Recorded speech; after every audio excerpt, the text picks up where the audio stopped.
Welcome to Through the Bible via FEBC Radio. Join us in discovering the beauty and mystery of God's Word. Each study is amazing in its own way. Let's begin.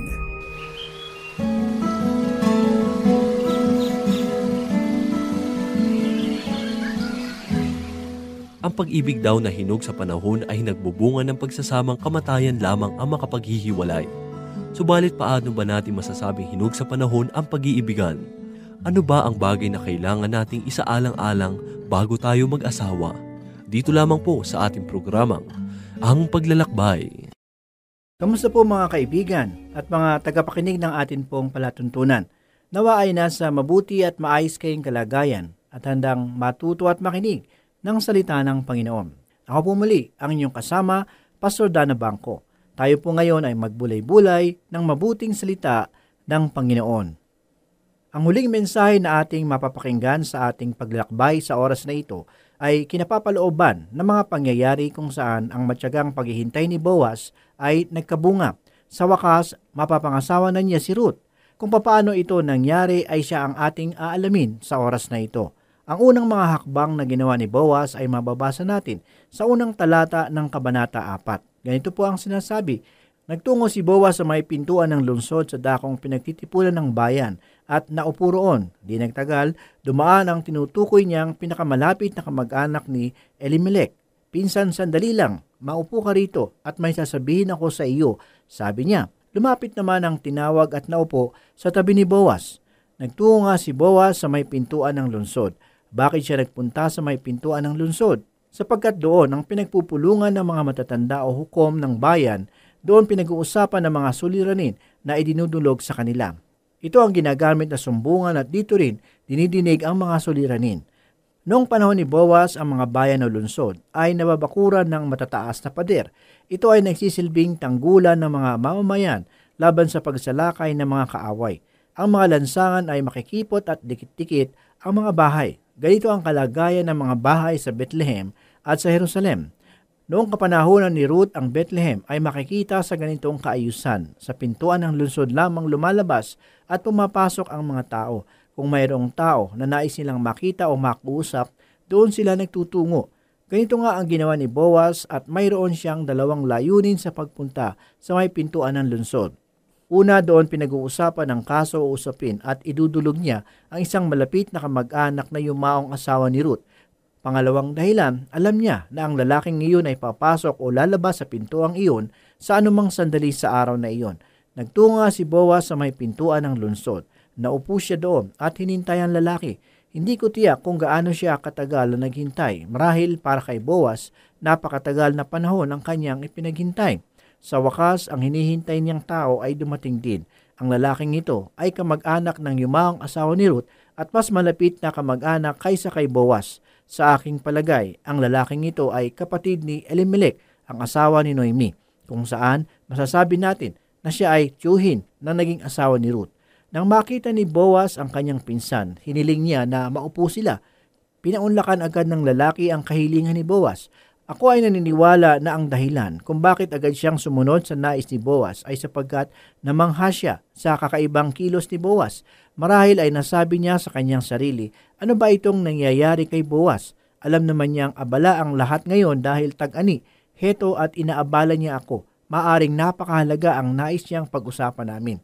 Kaugnay sa pangyayaring ito, ayon sa 2 talata, tumawag si Boaz ng 10 matatanda sa bayan at iniyayahan ding maupo roon. Ang 10 matatanda ng bayan ay mga hukom. Sila ay nasa hukuman at mayroon silang dinirinig na kaso. Kung babalikan natin ang mga pangyayari sa aklat ng Henesis, makikita natin na ang mga lalaki na nagtungo sa lungsod ng Sodom ay nakita si Lot na nakaupo sa may pintuan ng lungsod. Naging isang hukom si Lot sa lungsod ng Sodoma.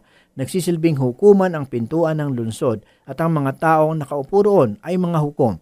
Tinawag ni Boaz ang mga hukom at sinabi sa kanila ang problema.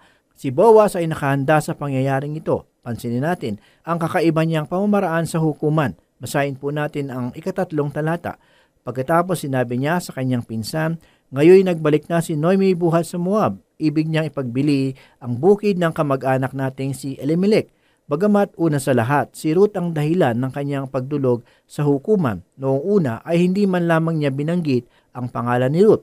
Ang katagang ang kamag-anak nating si Elimelech ay nagpapakita ng isang katotohanan na ang dalawang ito ay malapit na magkamag-anak.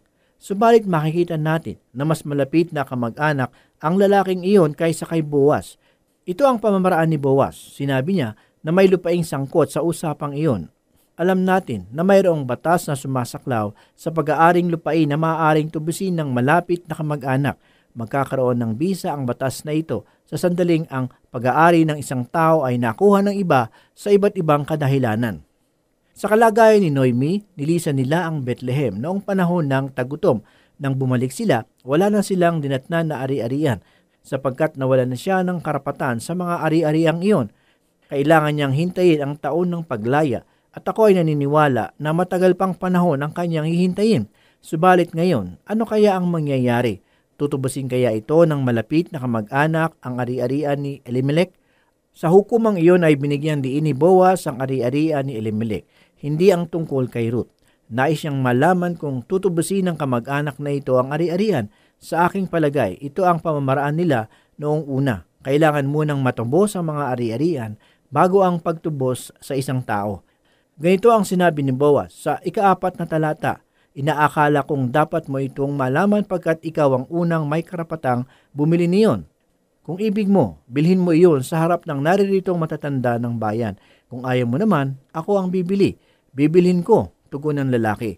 Binigyan ni Boaz ng pagkakataon ang kanyang malapit na kamag-anak na tubusin ang lupa na marapat lamang na mapasa kanya. Ngunit ang tanong, nais kaya itong gawin ng malapit na kamag-anak? Tutubusin kaya niya ang mga ari-arian upang maibalik kay Noemi sa taon ng paglaya? Kapansin-pansin ang naging tugon ng kamag-anak na iyon. Sinabi niya, bibilhin ko. Ayon sa kanyang tugon, masasabi natin na mabuti siyang tao at nais niyang gawin ang kanyang tungkulin bilang malapit na kamag-anak. Subalit sa kabilang panig, kung sakaling siya ay tumanggi, magiging tampulan lamang siya ng pang-uuyam. Kaya't maaaring napilitan lang siya nang sabihing bibilhin ko. Marahil nawala ng pag-asa si Boaz na mapangasawa si Ruth nang marinig ang tugon ng kanyang pinsan. Subalit hindi siya sumuko. Sa katunayan, pinaghandaan niya ang pagharap na iyon. Ihahayag niya na hindi lamang lupa ang nasa sangkot sa usapang iyon. Basahin po natin ang 5 talata. Kung bibilhin mo kay Noemi ang bukid, duktong ni Boaz, pakakasalan mo si Ruth, ang mawabitang balo ng ating pinsan, upang ang bukid ay manatili sa angkan ng namatay. Para nang sinabi ni Boaz na, nakalimutan kong sabihin sa iyo na mayroong maliit na suliranin na kailangan mong harapin. Alam mo ba na mayroong babaeng nagngangalang Ruth? Isa siyang mawabita. May kinalaman siya sa ari-arian sapagkat naging asawa siya ng anak ni Elimelech. Dahil patay na silang pareho, siya ang magmamana sa lupain. Kaya't kung tutubusin mo ang ari-arian, kailangan mo ring pakasalan ang babaeng iyon dahil kasama siya sa mga ari-arian. Ipinakita ni Boaz ang suliranin. Sinabi niya na ang babae ay isang Moabita. Ayon sa Deuteronomio 23:3, ang isang Amonita o Moabita ay hindi maaaring makisama sa kapulungan ni Yahweh hanggang sa 10 salin ng kanilang lahi. Ipinapakita nito na kapag tinubos ng lalaking iyon si Ruth at isinama sa kapulungan, magbubunga ito ng malaking suliranin at madadamay pati ang kanyang mga ari-arian. Subalit kakaiba si Boaz. Kaya niyang harapin ito alang-alang kay Ruth. Ang totoo, ang pagtubos kay Ruth at sa mga ari-arian ay kaligayahan para sa kanya. Mahal niya si Ruth at siya ay nakahandang magpakasakit. Subalit ang lalaking iyon ay walang alam tungkol kay Ruth ni hindi man lamang niya ito nakita. Ang tanging alam niya ay taga Moab. Anuman ang mga naririnig ng lalaking iyon tungkol kay Ruth, wala siyang pagnanais mapakasalan ng babae. Basahin ang sinasabi sa 6 na talata. Pagkarinig niyon, sumagot ang lalaki, kung gayon, hindi ko na gagamitin ang aking karapatan sapagkat manganganib namang mawala ang sarili kong mana. Ikaw na ang bumili. Sa aking palagay, ang malapit na kamag-anak na iyon ay nagkaroon na ng asawa. Posible rin na malaki na ang kanyang mga anak. Ang kanyang mga ari-arian ay nakalaan na para sa kanyang mga anak. At kung pakakasalan niya si Ruth na isang Moabita, masisira ang lahat niyang plano sa buhay at ari-arian. Ilalagay lamang niya sa alanganin ang lahat kung papakasalan niya si Ruth. Dahil dito, sinabi kay Boaz na, ibinibigay ko na sa iyo ang aking karapatan. Gawin mo ang nais mo sa mga ari-arian ng ating pinsan. Maraming espiritual na aral ang mapupulot sa mga talatang ito. Subalit nais ko lamang magbigay pansin sa ilan. Ang kamag-anak na tutubos ay ang kahangahangang kapahayagan ng ating Panginoong Hesukristo na tagapagligtas. Tulad ng nabanggit natin, ang pangyayaring ito ay larawan ng kaligtasan. Ganito kumilos ang tagapagligtas sa ating buhay. Ang malapit na kamag-anak ay kapahayagan ng mga kautusan ni Moises. Hindi tayo kayang tubusin ng batas. Malinaw itong binanggit sa Bagong Tipan. Basahin natin ang Roma 3:20. Sapagkat ang pagpapawalang sala ng Diyos sa mga tao ay hindi dahil sa mga gawa ayon sa kautusan, yamang nakikilala ng tao ang kasalanan sa pamamagitan ng kautusan.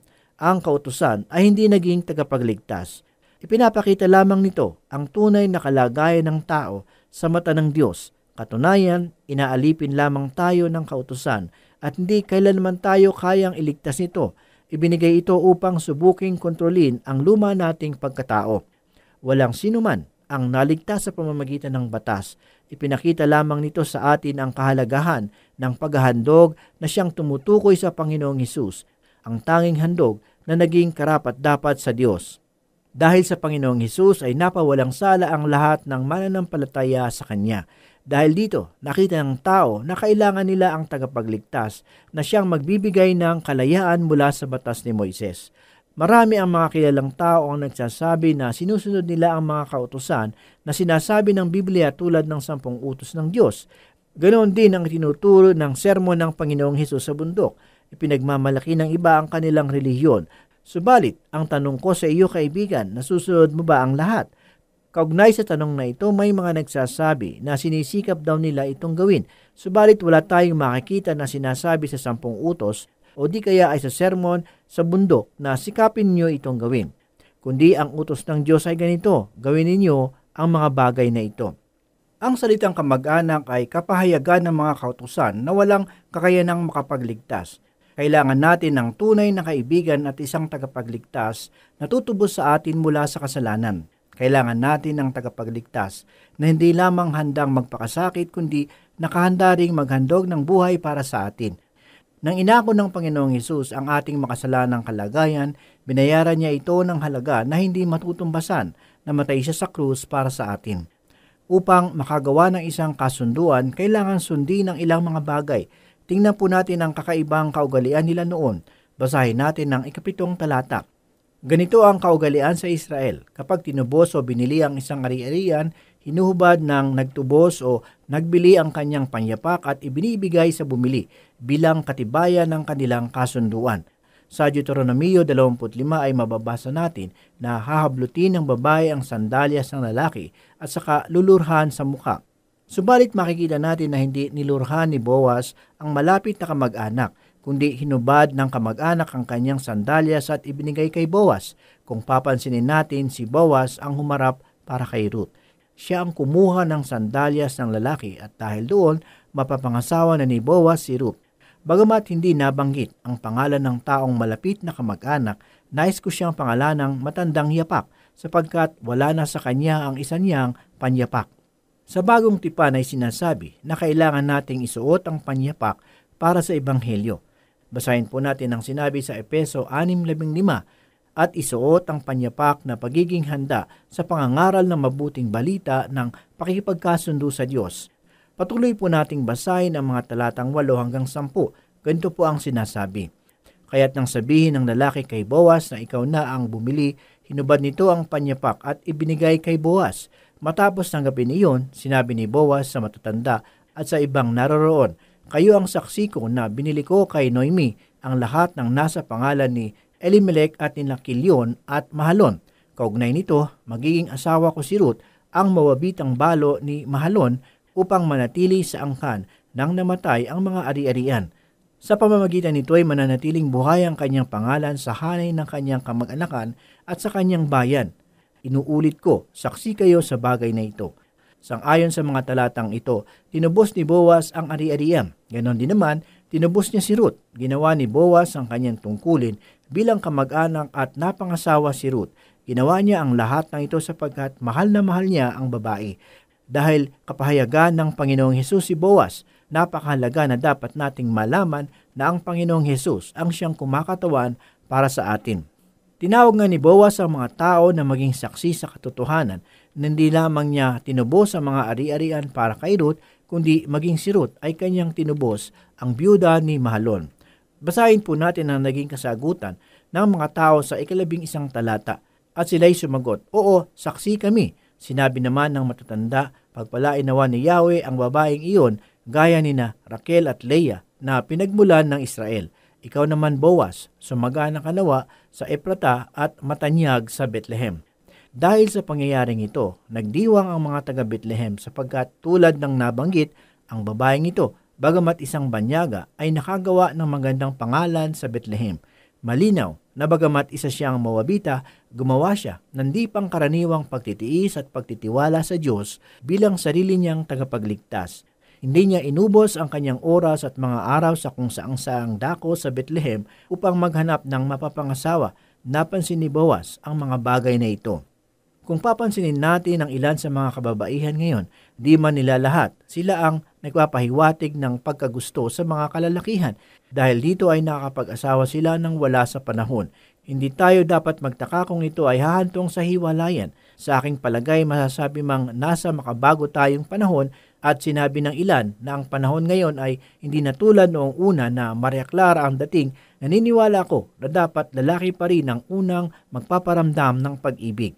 Minsan ay may nagtanong sa akin tungkol sa talata Efeso 5:25. Sabi ng nagtanong, "Hindi ba't dapat na mahalin din ng babae ang kanyang asawa?" Sinagot ko siya na dapat lang na mahalin ng babae ang kanyang asawa. Subalit ito ay bunga ng pagmamahal ng lalaki sa kanya. Kung pagmamalupitan ng lalaki ang kanyang asawa, mawawala ang pagmamahalan. Dugtong pa ng nagtanong sa akin, sa daang-daang pagpapayo na kanyang nagawa, karamihan sa kanila ay problema sa mga mag-asawa. Ang nakita niyang dahilan ng problema ay nasa lalaki, kaya't siya ang sinisisi sa mga suliranin. Tulad ng pagpili ng lalaki ng kanyang mapapangasawa, ganoon din naman tinanggap ni Boaz si Ruth. Kapahayagan nito ng pagdating ng Panginoong Hesus upang kunin ang kanyang nobya. Siya ang nagpakita sa atin ng kanyang hindi masukat na pagmamahal sa pamamagitan ng kanyang kamatayan sa krus. Tulad ng asawang babae, kailangan nating tumugon sa pagmamahal ng Diyos. Kailangan natin siyang tanggapin bilang sariling tagapagligtas. Kailangan natin siyang makilala ng lubusan. Ito ang marapat na maging mithiin ng isang mananampalataya. Nakalulungkot isipin, subalit napakaraming tao ang nagtutungo sa Bethlehem taon-taon upang tingnan ang sabsaban kung saan isinilang ang Panginoong Hesus. Subalit kaibigan, wala na doon ang Panginoong Hesus. Bagamat siya ay pumarito na isang sanggol, hindi siya nanatiling sanggol sa mahabang panahon. At kapag sumapit ang mahal na araw, dinarayo ng maraming tao ang kanyang naging libingan. Subalit siya ay wala na doon. Siya ay muling nabuhay at nasa kanyang kaluwalhatian. Tulad ng isinulat ni Apostol Pablo sa Pilipos 3:10, sabi niya, "Ang tanging hangarin ko ngayon ay lubusang makilala si Kristo, maranasan ang kapangyarihan ng kanyang pagkabuhay na magmuli, makihati sa kanyang mga hirap at matulad sa kanya, pati sa kanyang kamatayan." Ito ang mithiin ni Pablo. Kaibigan, kailangan nating makilala ng lubusan ng Panginoong Hesus na ating tagapagligtas. Kailangan nating siyang mahalin sapagkat siya ang unang magmahal sa atin. Dahil dito, ang lahat ng taga-Bethlehem ay nagdiwang dahil sa mga pangyayari sa buhay ni Boaz. Patuloy nila itong ipinagbunyi. Basahin po natin ang 12 hanggang 14. "Matulad nawa sa sambahan ni Pares na anak ni Nahuda at Tamar, ang mga anak na ibibigay sa inyo ni Yahweh. Napangasawa nga ni Boaz si Ruth at inuwi sa kanyang tahanan. Sa kapanahunan, pinagkalooban sila ni Yahweh ng isang anak na lalaki. Si Noemi ay binati ng kababaihan. Purihin si Yahweh. Binigyan kanya sa araw na ito ng isang apo na kakalinga sa iyo. Maging tanyag nawa sa Israel ang bata." Sinabi ito ng mga kababaihan kay Noemi dahil kailangan niya ng magpapatuloy sa lahi ni Elimelech. Sa pamamagitan ni Boaz ay naganap ito. Kaibigan, walang pag-aaninlangan na kailangan natin ang tagapagligtas. Kung titingnan natin ang mukha ng mga tao ngayon, pawang kalungkutan ang mababanaag. Marahil mayroong ilan na masaya, subalit ang tanong, sa kanilang puso ba ay makikita ang kagalakang nito? Nakakalungkot isipin na napakaraming tao ang patuloy na nagdiriwang tuwing Pasko, inaalala ang mahal na araw at lahat ng mga pangyayari na may kaugnayan sa Panginoong Hesus. Subalit ang totoo, hindi nila kilala ng personal ang Panginoong Hesus na tagapagligtas. Ganito pa ang sinasabi sa talata 15 hanggang 16. Magatid nawa siya ng kaaliwan sa puso mo at maging gabay sa iyong katandaan. Ang mapagmahal mong manugang na nagsilang sa bata ay higit kaysa 7 anak na lalaki. Kinuha ni Noemi ang bata, magiliw na kinalong at inalaga ang mabuti. Ang batang isinilang ay apo ni Noemi. Napakahalaga ng batang ito para sa kanya. Basahin natin sa talata 17 kung ano ang itinawag sa kanya.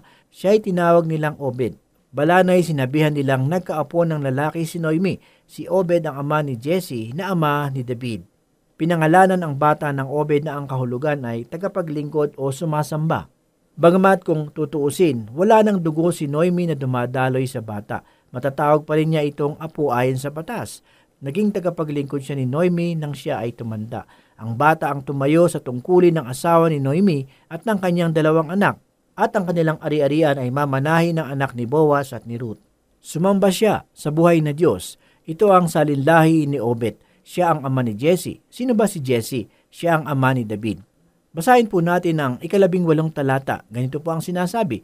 Ito ang pagkakasunod-sunod ng angkan mula kay Pares hanggang kay David. Pares, Hesnon, Ram, Aminadab, Naason, Salmon, Boaz, Obed, Jesse, David. Ang salinlahing ito na siyang nagsasara sa aklat ng Ruth ay singhalaga ng anumang bahagi ng lumang tipan, sapagkat ang aklat ng Ruth at ang salinlahing ito ang siyang nag-uugnay sa tahanan ni David at ng lipi ni Huda. Kung wala ito ay wala tayong makikitang talaan ng pagkakaugnay sa dalawa. Ito ang dahilan kung bakit masasabi natin na napakahalaga ng aklat ng Ruth dahil ito ay kaugnay sa layunin ng Diyos. Minsan pa ay tingnan ang mga katangian ng mga kamag-anak na tagatubos na siyang kapahayagan ng Panginoong Hesus. Una sa lahat, marapat na siya ay malapit na kamag-anak. Pangalawa, marapat na bukal sa kanyang loob ang kanyang gagawing pagtubos. Pangatlo, marapat na kaya niyang gawin ang pagtubos. Pang-apat, kailangan siya ay malaya. At ang panglima, kailangan na mayroon siyang ipantutubos. Tulad ni Hope, kinikilala ko rin ang kanyang sinabi sa 11:25, alam kong hindi natutulog ang aking tagapagligtas na sa akin magtatanggol pagdating noong wakas. Pagdating ng tamang panahon, muli siyang babalik dito sa sanlibutan na bayubay siya sa krus upang iligtas tayo sa ating mga kasalanan. Kaibigan, kaya kang iligtas ng Panginoon. Tulad ng sinabi ni Apostol Pablo sa Pilipos 2:9-11, kaya naman siya ay itinampok ng Diyos at binigyan ng pangalang higit sa lahat ng pangalan. Ano pat ang lahat ng nilalang na nasa langit, nasa lupa at nasa ilalim ng lupa ay maninikluhod at sasamba sa Kanya at ipapahayag ng lahat na si Jesucristo ang Panginoon sa ikararangal ng Diyos Ama. Kaya Kanyang iligtas mula sa kapahamakan. Nais Siyang gawin ito sa iyo, ngunit mangyayari lamang ito kung ikaw ay lalapit sa Kanya. Sa aklat ng Mateo 11:28-9, lumapit kayo sa akin, kayong lahat na napapagalat na bibigatan sa inyong pasanin, at kayo'y pagpapahingahin ko. Pasanin ninyo ang aking pamatok at mag-aral kayo sa akin. Ako'y maamo at mababang loob at makasusumpong kayo ng kapahingahan para sa inyong kaluluwa. Purihin ang salita ng Panginoon. Tayo po ay manalangin.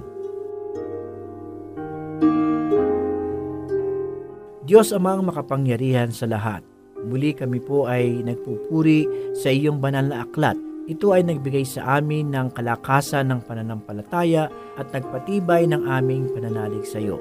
Muli po ay hinihiling namin na gamitin mo po kami na mabuting patotoo sa aming kapwa. Ito po ang aming samot dalangin sa pangalan ni Jesus. Amen.